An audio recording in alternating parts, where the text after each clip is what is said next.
Vaksinasi tahap kedua dijalani penjabat Wali Kota Makassar, Rudi Jamaluddin, di Puskesmas Andi Makassau, Jalan Ratulangi, Kecamatan Ujung Pandang, Kota Makassar.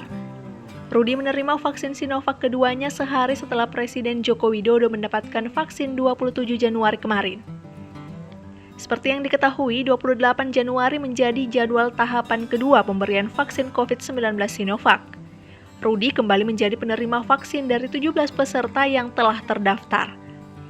Ini dilakukan untuk meyakinkan masyarakat bahwa kehadiran vaksin untuk memberikan efek perlindungan untuk situasi pandemi COVID-19 saat ini. Setelah menerima vaksin tahap kedua, Rudi menyebut ia tidak mendapatkan gangguan kesehatan. Penjabat Wali Kota Makassar sekaligus Kepala Dinas Pekerjaan Umum Provinsi Sulsel ini juga mengimbau agar warga Kota Makassar tidak takut untuk divaksin. Masyarakat juga diminta untuk tidak menyanyiakan kesempatan mendapatkan vaksin Sinovac secara gratis jika namanya masuk dalam daftar penerima vaksin. Alhamdulillah tadi saya bersama beliau sudah divaksin yang kedua. Nah, mudah-mudahan vaksin yang kedua juga ini berjalan lancar, kemudian efek samping juga tidak terjadi hal-hal yang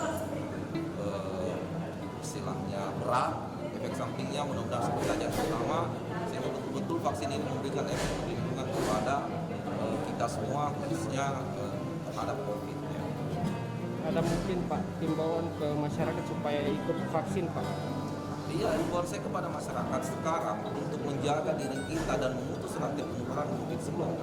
Sekarang ini langkah yang paling utama itu adalah bagaimana kita segera vaksin. Ya, karena dengan vaksin berarti kekebalan kita sudah ada. Kalau semua orang sudah kebal, iya kan, sudah ada vaksinasinya, berarti itu virus mau kemana pun nggak bisa lagi berkembang. Ya kan, tidak ada lagi rumahnya. Sehingga akan terputus dengan sendirinya penularan itu.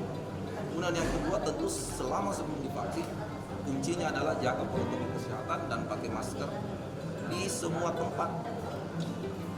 Dimanapun berada, aktivitasnya itu apapun, kecuali kalau diharuskan untuk memakai masker, misalnya makan, ya kan, baru. Tapi sudah makan, pasang masker lagi kalau sudah ngobrol. Ya, itu harapan saya, sehingga sekali lagi vaksin ini aman, jangan takut divaksin. Pemerintah alhamdulillah menyiapkan kita secara gratis, dan tentu harus kita berpikir positif dan menyambut positif upaya-upaya pemerintah untuk menyelamatkan warga masyarakat kita sendiri. Dari Kota Makassar, Suparman, Fajar.co.id melaporkan.